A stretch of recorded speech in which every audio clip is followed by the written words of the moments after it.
Nagsampa ng kaso ang asawa ni Vice President Sara Duterte na si Attorney Manasseh Manscarpio laban sa mga opisyal ng gobyerno dahil sa paglalantad ng umano'y mga bank transactions sa pagdinig ng Kamara.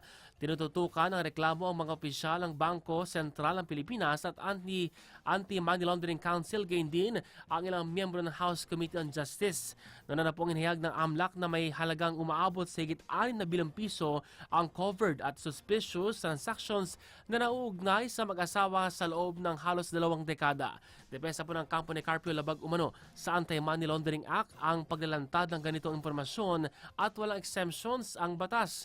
Iginit din po na nila na hindi siya isang impeachable official kaya't dapat hindi may sama ang kanyang mga accounts. Tinawag naman ng ilang mambabatas na diversionary tactic lamang ang kaso lalo't hindi pa rin naman nagsasign ng bank waiver si VP Sara Duterte para buksan ang mga bank accounts para sa transparency laban sa korupsyon.